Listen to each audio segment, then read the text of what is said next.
This next guy, he's fucking filming his documentary at Trying Stand Up. He's doing all this. He's doing all that. He's like a little micro celebrity, little it.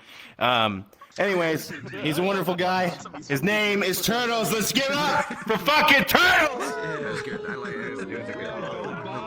So yesterday I performed at the Punchline Comedy Club, which is a group in VRChat that hosts open mics, performances, and a lot more. Just some quick notes though, there's technically a 5-minute time limit, so they flashed some red lights at me near the end, but of course I was so high off of adrenaline and focus that I completely ignored it. Thank you Punchline for not kicking me off stage. Last thing, join my Discord where I share exclusive behind the scenes and hang out with the community. Link is in the description below. But how did the set go? Well, I'll let you guys be the judge. Enjoy! Is this thing on? How are you guys doing? Tap tap. What's up Punchline Comedy? How are you guys doing? Woo! Alright, awesome. You know, like AlaskanJew said, I'm making this little mini documentary. Man, my life as a niche micro celebrity is so fucking hard, man. This is my 3rd time doing stand-up. The first time was when I asked AlaskanJew is if I could just try it out at the Great Pug, to which he spent the next 5 minutes laughing his ass off at the thought of me bombing horribly. He was fucking right. I should not have doubted that man. You know, and following into his footsteps, I was actually told to be slightly drunk prior to standing up here, so I chugged some booze and man, I'm only 12 steps away from becoming like my uncle. But first, I want to say though, thank you to AlaskanJew, YellowDog, and IsYourBoi for letting me have the honor to stand up here on stage and to talk to a crowd of fellow virtual virgins. And second, my ex told me, is if you set your expectations to 0, you'll be impressed by any performance. Still disappointed. So that's the mentality I've got going forward. There's a really long-winded reason for why I'm deathly afraid to dox myself on the internet.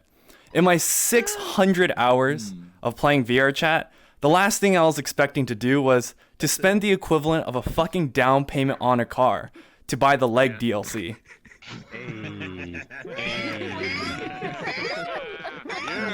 But I didn't plan to buy full body tracking. But when you're a Quest user, full body tracking users completely ignore you. So like an old white man at a country club, I spent some money to make some other FBT friends and to laugh at poor people. Yeah, if you're a desktop user, I'm looking at you. Fuck you guys. Capitalism, baby.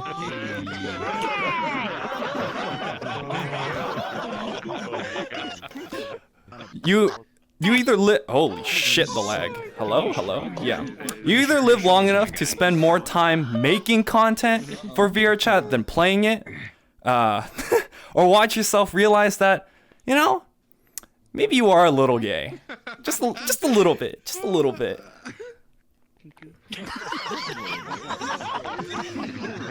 But VRChat is so reminiscent of the old internet in the way that everybody here is making and becoming cool shit. You can be and make anything you want in virtual reality. So I decided to become Asian.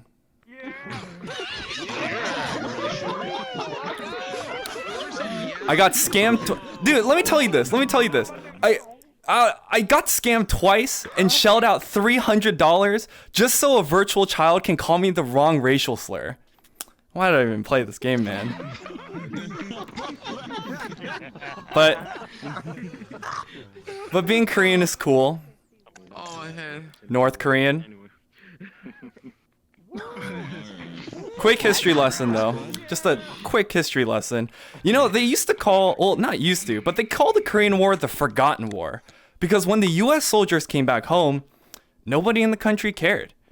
Can you imagine being South Korea, a country the size of a peanut, getting raided and occupied by some of the cruelest nations, only to end up making K-pop?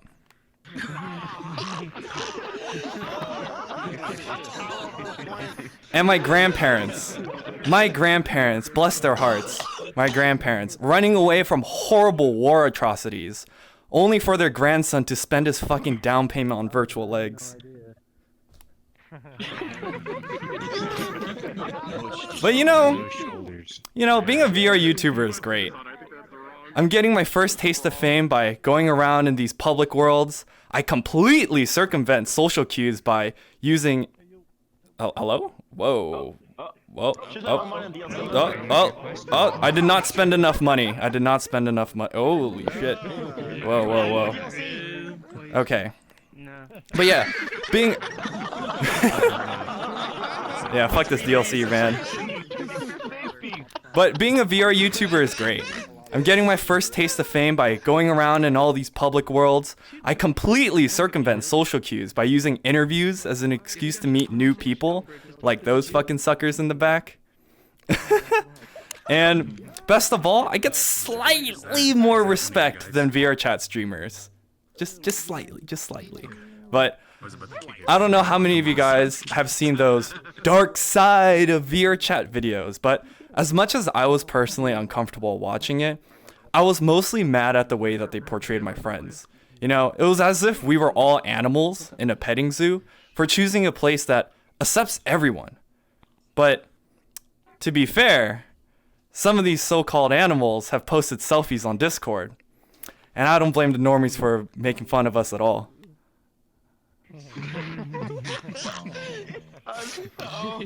During my freshman year of college, like any other horny 18-year-old, I downloaded Tinder and started swiping left and right, and I matched with this gorgeous girl. A cute beach photo with her and her dog, and a bio that said, "Make me laugh." Man, I fucking love red flag football. So we swapped numbers, chatted each other up, but until she asked me a question, but in the way you'd ask a friend if they did something horribly dumb. "Are you Korean?" And I told her, "Yeah, bitch, I'm Korean Jesus." But really, I asked her later down the road, "Why'd you ask me if I was Korean?" I mean, with the black hair, small eyes, and glasses, I thought it was pretty obvious and she was just racist. But she said something I never expected a white woman that likes recycling and yoga would say to an Asian man. She said, "Oh, I thought Koreans were supposed to be better looking." And that's the reason why I'm afraid to dox myself. Thank you guys, that's all I have. Thank you Punchline Comedy. Thank you for having me on stage. Thank you guys.